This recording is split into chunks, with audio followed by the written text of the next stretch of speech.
Well, nung panahon ko, sir, as city director, I don't deny, sir, that there were some killings. Pero talagang, ang tao ko, sir, ilan din ang na-hospital dyan. Even in my term as my regional director of 4A in NCRPO and MPD. On record yan, sir, nasa hospital. Hindi lang, sir, nasa hospital, kundi namatay yung pulis natin. So, anong gagawin, sir, ng pulis pag ikaw ang nasa sitwasyon namin, sir? Are we going to allow just to kill the PNP there? So, siguro, sir, maging emotional man tayo rito, sir, pero kami po mismo is nasa front line in enforcing the law. Pero there's no such thing as sabihin na patayin mo lang si ganito, no. Walang ganon, sir. Sige. Can we hear from Catalino Coy? Thank you, Mr. General, Chairman. yes, General.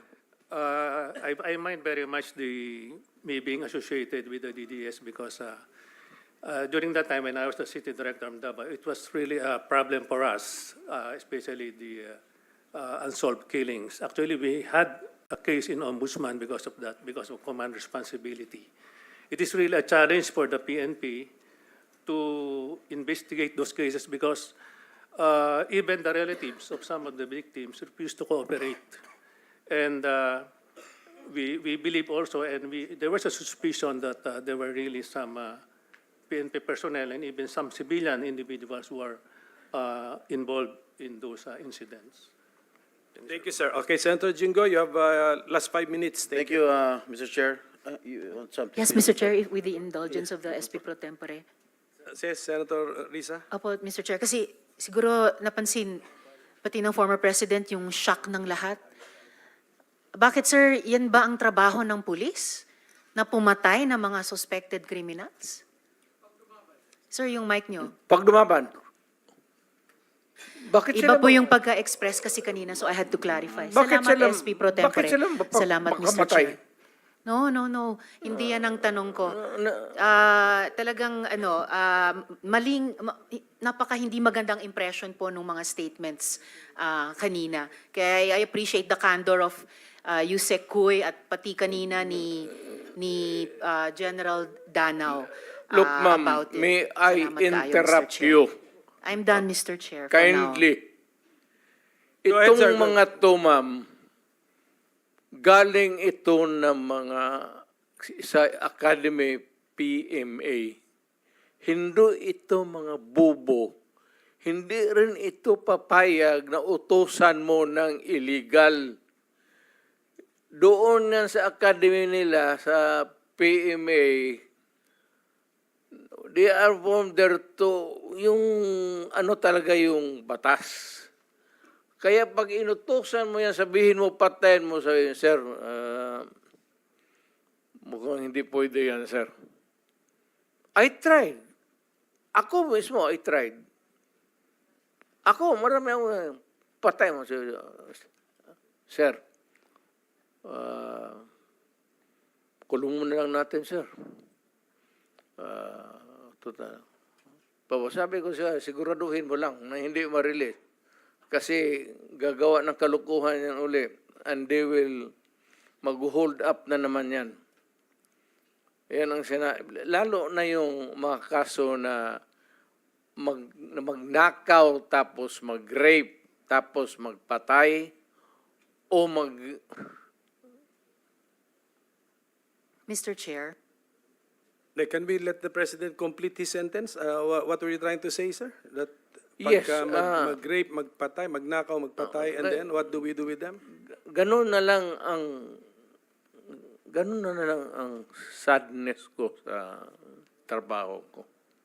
Thank you. Kaya hindi ko lang sinabi ko yan kasi hindi ko lang sila mautusan ng gano'n na gaya na sinabi ko, putang ina, nag-rape ng bata, yan pinatay, patayin mo.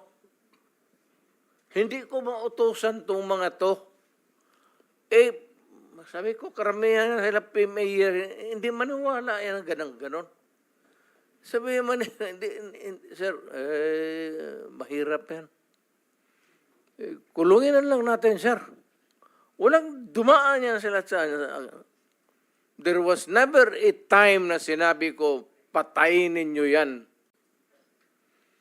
Minsan yung harap-harapan sa crime scene, nakita ko yung bata, 3 years old, rape patay, tapos nandoon yung tiyuhin. O sinabi ko, putang, patayin mo. Out of outrage. In the moment of outrage yung, putang, patayin mo. Sir, kulungin na lang natin yan, sir. Ano nangyari doon, Mr. President? Yung insidente na yun, napatay nga yung tito? Pinatay? Hindi. Hindi. Hindi. Mr. Chair, Yes, Senator Risa. alam na alam ko po na matatalino ang mga taga-Philippine Military Academy. Hindi po yan ang issue. Ang kinaklarify ko po ay kanina sinabi nyo na in-encourage nyo ang PNP na i-encourage yung suspect na lumaban Yes. para mapatay, para Yes. masabing nanlaban. Correct. Correct. Para That was a very ma-minimize. incorrect. Correct, yes. Very incorrect po, if I may Yes, say, as a it's not civilian, a- sa well, professional police. It Salamat depends kayo, on, Mr. Chair. ano na natin yan, ma'am. That's your view, that. Mine. It's not my view only, Mr. Chair. Thank you for putting it on the record. Pagka-mayor, pagka-prosecutor. Ako, alam ko, dumaan ako, prosecutor, mayor, presidente, alam ko ang trabaho ko. Yes, Yan salamat ang totoo kayo, Mr. dyan. Chair. Hindi ka nagdala ng syudad eh. You never Totoo had po, a Mr. chance Chair. to solve the problem of a community. Thank you, Mr. President. Thank you for Senator putting it on Hindi record, tayo Mr. Chair. magkaintindihan dyan. Senator Estrada has the floor. Thank you, Mr. Chair. At Alam kung niyo, pabalikin ako, sir, gagawain ko uli yan. Dublado. Your Honor, silence, please. Osaa, silence the gallery and those who will do that again, exclude them from the hearing hall. Gallery, please do not encourage me. Okay, Mr. Stay President. Okay, Mr. President, it's now Senator Estrada who has the floor. Thank you, thank you. Thank you, Mr. Yes, Chair. sir. Alam niyo po, nag-mayor din po ako ng San Juan, kaya I know where the former president is Marami coming ka rin from. siguro pinatay, sir. Alam ko. Mr. Chair, Mr. President, bibigyan ho namin kayo ng pagkakataon to air your side dahil nung napanood ko po yung mga revelations ng mga resource persons sa Quad Committee sa House of Representatives. Marami po mga revelations po ang mga naglabasan, katulad po ng kay Colonel Garma.